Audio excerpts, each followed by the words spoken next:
السلام عليكم ورحمة الله وبركاته. أنا حد بيستخدم المينوكسيديل تقريبا من 8 أو 7 شهور، وكان دايما عندي مشكلة مع المينوكسيديل، هي مشكلة إن الشعر بيكون لسه ظاهر خفيف. مهما يطلع الشعر عندك بيظهر خفيف، لأن بيكون لونه أفتح أو بيكون درجة اللون نفسها مختلفة عن لون الشعر الطبيعي، وبالتالي ملهاش حل غير انك تلون الشعر ده.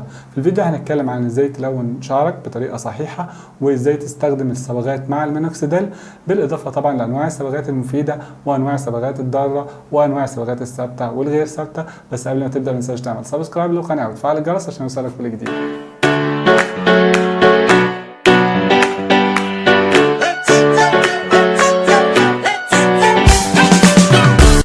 اهلا بكم مره تانية. انا محمد سويلم، وفي الفيديو ده هنتكلم عن انواع الصبغات، سواء صبغات ثابته او صبغات مؤقته.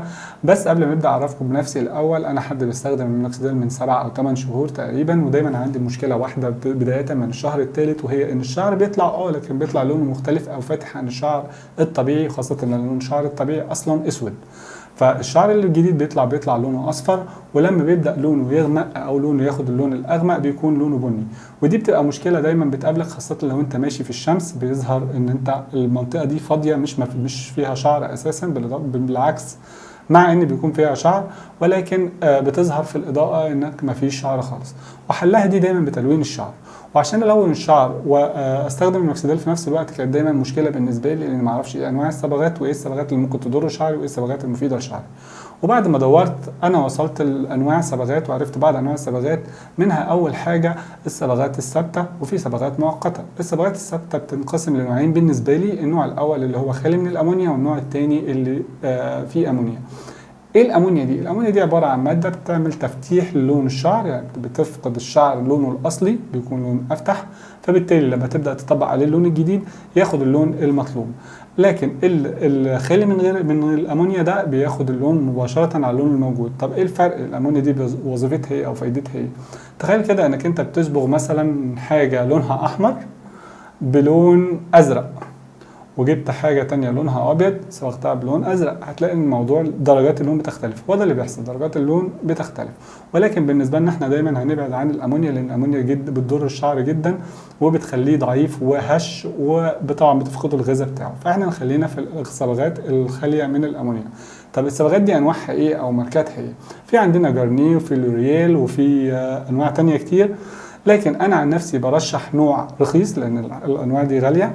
في نوع تاني اسمه باليه او باليت، مش عارف هي بتتنطق ازاي. الصبغه دي تقريبا نص ثمن لوريال مثلا، وبرده خاليه من الامونيا، ودرجه الوانها ثابته ما بتضرش، وفي نفس الوقت تقدر تستخدمها مع الشعر اللي انت بتصبغه، ايا كان اذا كنت بتستخدم المينوكسيديل او لا. النوع الثاني اللي موجود عندنا هو النوع الصبغات المؤقته. ايه الصبغات المؤقته دي؟ صبغه بتبقى بتستخدمها مره واحده، يعني مثلا هصبغ النهارده عشان عندي مناسبه، وبعد ما ارجع اغسل شعري خلاص كاني ما صبغتش. ودي مفيده للناس اللي بتستخدم ادويه زينا كده، اللي هو بيستخدم سبريهات، بيستخدم حاجات تانية. عارف ان هو مجرد ما يحط صبغه ممكن تاثر على فروه الراس، ممكن تاثر على الشعر نفسه، تخلي الشعر ما يستفيدش من الزيوت، ما يستفيدش من المينوكسيديل. فاحنا لا، احنا هنستخدم الصبغه المؤقته. معنى كده ان انا برشح لك المؤقته فوق الثابته؟ لا، دي انت واختيارك، لانك انت ممكن تكون مثلا مؤقته غاليه. انا مثلا النهارده جايب نوع اسمه لوريال، ده من لوريال، اسمه ماجيك تاتش، او ماجيك ريتاتش، سوري، ماجيك ريتاتش.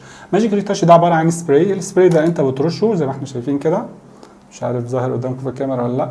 السبراي ده انت بترشه بس على مسافه تقريبا 20 سم او 15 سم، بتحاول ما يكونش فيه باتشز. السبراي ده بيلون الشعر، سوري في التعبير، هو قريب جدا من صبغه الاحذيه.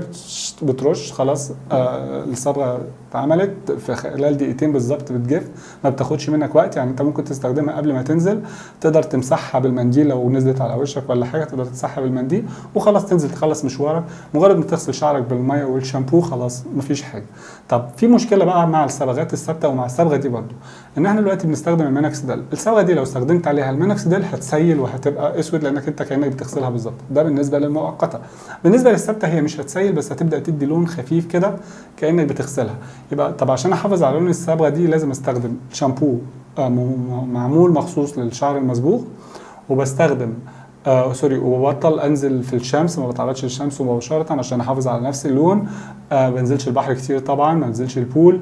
والاستحمام بيكون بميه بارده مش بميه سخنه، او غسيل الراس بيكون بميه بارده مش بميه سخنه عشان نفضل نحافظ على اللون.